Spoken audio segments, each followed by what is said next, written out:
Good morning, HoustonFloorDaily.net, and I'm Kemp Harr.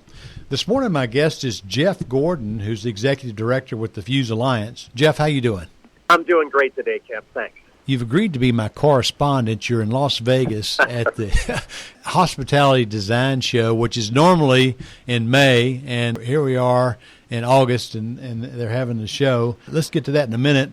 First, how's the business with Fuse and the members?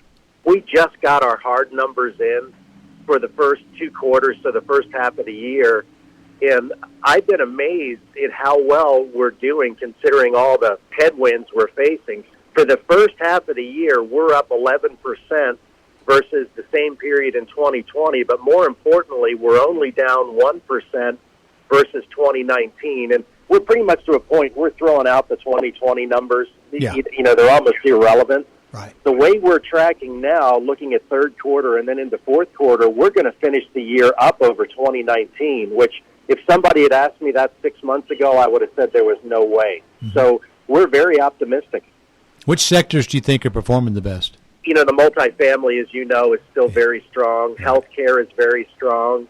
I would tell you education has kind of led us through a lot of this, although education now, you know, now that schools are back, will taper off. Right. But we've seen activity in corporate. We've seen activity in hospitality. You know, we're just surprised how much activity there is. And, you know, you had Kermit Baker on the other day with his forecast, which we agree that 2022 is going to be very good. Yeah. And then looking at the Architectural Billings Index, they're all very positive. Oh, I know it. So the future is going to be good. You know, it's kind of interesting when we talked to people in January, a lot of the commercial contractors were like, oh, I hope I can make it. But that's not the case at all, is it? Right. Well, that's right. And I talked to one of our wood suppliers the other day, and they're anticipating by the end of the year that container costs could be as high as $35,000.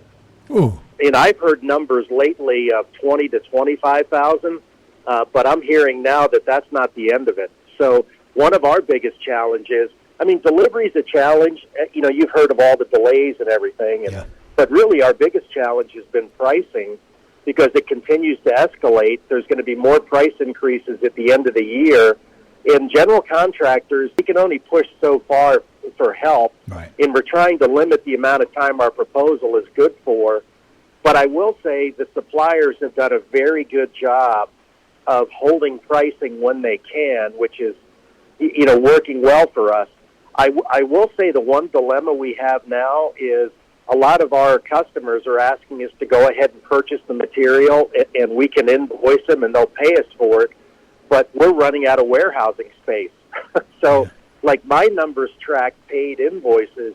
What I don't really have the ability to track is how much billing all our members are doing based on installation. But I would tell you our backlogs are getting bigger and bigger because projects are moving slowly, you know, due to labor shortages from other trades, you know, delays, things like that. Delays, yeah. All right, so as I mentioned, you're in Las Vegas. You're at the Mandalay Bay. That's where this show takes place. It has for many years. Little background, this show was doing okay, was kind of being impacted by the BD&Y show, and they realized it, and they went and bought BD&Y. So both of these shows are owned by Emerald Expositions now. You know, a lot of people said, well, we may not go. We don't think it's going to be a crowd. And you're there to tell me that there's a much bigger crowd than you anticipated, right? You know, when I walked up yesterday morning, the show opened at 9:30, and, you know, I was pretty much there. I could not believe how long the line was to get in. So you've been to the convention center at Mandalay Bay. I know a lot of your listeners have been here.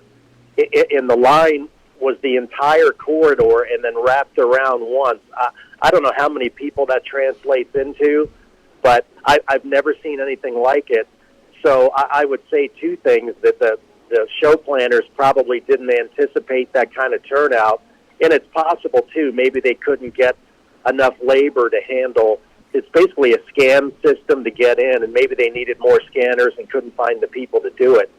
I will say they did a very good job considering how long the line was. They moved people through the line very quickly. But I was amazed how many people were here.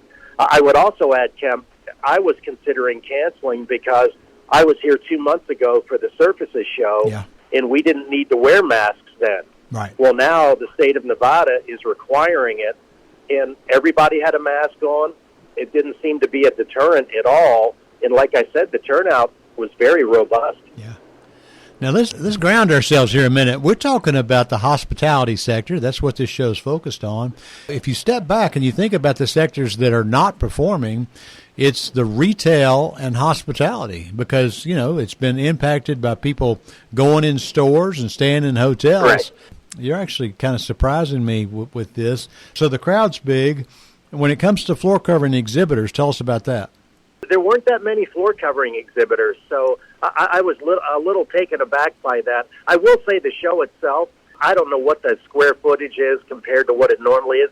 If I were to guess, I'd say it was probably only 20 to 25% of the size. Yeah. And, of course, that makes it look more crowded, but still, talking to the vendors that I did talk to, the flooring vendors, they were all very, very happy with the turnout. So I think this is just one of those things you look at and go, wow, they took a risk in doing it, I guess, yep. In August in Vegas, right. Where I will add the weather's not that hot, which is kind of shocking, yeah. And they just had a big turnout. Okay.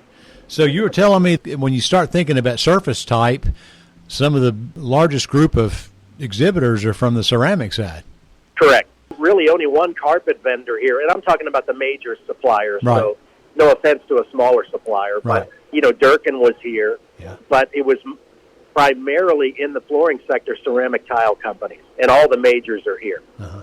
Okay, so you've got Crossville, Durkin Deltile, Imser, MSI, Schluter. But you were telling me that Tarkett and Shaw Contracts signed up for space and then aren't here. Is that right? They're listed on the exhibitor list is all I can say. I'm not sure how that all transpired, but from what I could tell, and I went and looked at where the spaces were, they were not here. I got you. Interesting. As you go into some of these, I know it's probably where you're spending your time since you focus on flooring. Are you seeing any new looks, or are people just there to cement relationships? But before you answer that, too, let's remind the listeners, this is an A&D show. It's a purchasing agent show. It's an owner show. So it's where suppliers come to meet with owners, purchasing agents, and A&D, right? Yes.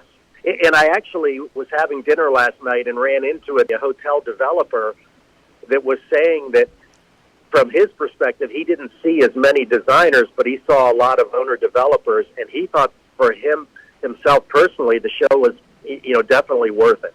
How about that? Well, we're about to run out of time. You're just working today, and you can do it in a day and a half? Yes. The show is small enough, it's easy to walk in a day and a half. I mean, it's only a 2-day show. They shortened it. Yeah. And I don't know what the turnout's going to be today, but yesterday, I would say every exhibitor here was very, very happy. Mm-hmm. All right, Geoff. Thanks for telling our listeners what's going on in Vegas. Again, we're talking to Geoff Gordon, Executive Director of the Fuse Alliance, about the Hospitality Design Show in Las Vegas. And you've been listening to Kemp Harr and FloorDaily.net.